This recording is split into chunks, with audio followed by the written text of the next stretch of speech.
दिल्ली के मुख्यमंत्री अरविंद केजरीवाल ने वीडियो संदेश जारी कर कहा कि सुप्रीम कोर्ट ने मुझे चुनाव प्रचार करने के लिए 21 दिन की मोहलत दी थी। परसों मैं वापस तिहाड़ जेल चला जाऊंगा। देश को तानाशाही से बचाने के लिए जेल जा रहा हूं का मुझे फक्र है। इन्होंने मुझे कई तरह से तोड़ने, झुकाने और चुप करने की कोशिश की है, लेकिन ये लोग सफल नहीं हुए।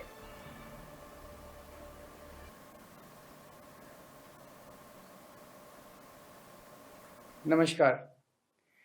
माननीय सुप्रीम कोर्ट ने मुझे चुनाव प्रचार करने के लिए 21 दिन की मोहलत दी थी।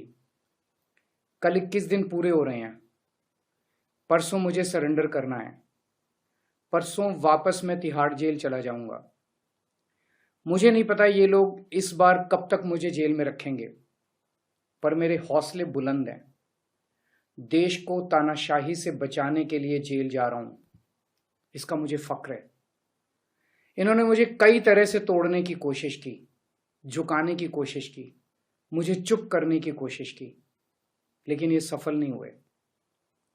जब मैं अभी जेल में था तो इन्होंने कई तरह से मुझे प्रताड़ित किया। इन्होंने मेरी दवाइयां रोक दी। मैं 20 साल से सीरियस डायबिटीज यानी शुगर का मरीज हूं।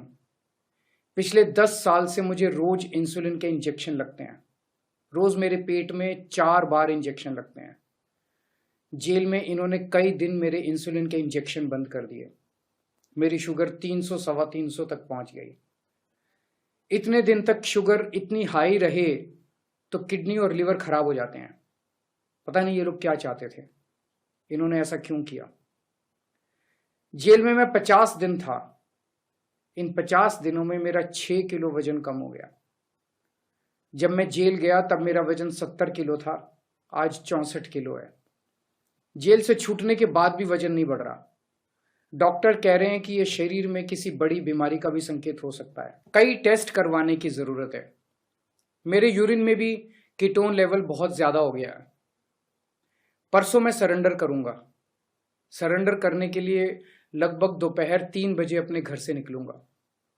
हो सकता है ये इस बार मुझे और ज्यादा प्रताड़ित करें, लेकिन मैं झुकूंगा नहीं। आप अपना ख्याल रखना। मुझे जेल में आपकी बहुत चिंता रहती है।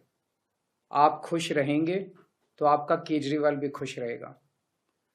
मैं बेशक आपके बीच नहीं होऊंगा, लेकिन आप चिंता मत करना, आपके सारे काम चलते रहेंगे। मैं चाहे जहां रहूं, अंदर रहूं, बाहर रहूं, दिल्ली के काम नहीं रुकने दूंगा।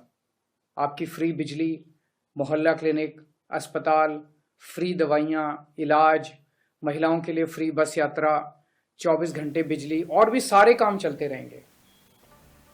कांग्रेस नेता पवन खेड़ा ने दिल्ली में प्रेस कॉन्फ्रेंस किया। इस दौरान पवन खेड़ा ने बीजेपी पर निशाना साधते हुए कहा कि जब बीजेपी ने 400 पार का नारा दिया तब इनके इरादे देश के सामने आए।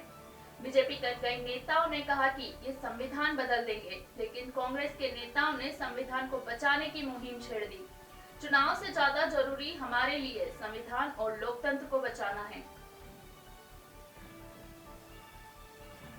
400 पार का जब नारा दिया इन लोगों ने, और 400 पार के नारे के बाद जो इनके मंसूबे थे, इनके कुछ नेताओं ने बताने शुरू किए। अनंत हेगड़े, ज्योति मिर्धा, दिया कुमारी, अरुण गोविल, लल्लू सिंह, इन तमाम नेताओं ने मंसूबे बताए कि संविधान बदल देंगे। उस दौरान हमारे नेता राहुल गांधी, हमारे नेता प्रियंका गांधी, हमारे राष्ट्रीय अध्यक्ष मल्लिकार्जुन खड़गे जी, हमारे जयराम रमेश जी जहां जहां प्रचार में जाते थे, संविधान को बचाने की मुहिम छेड़ दी।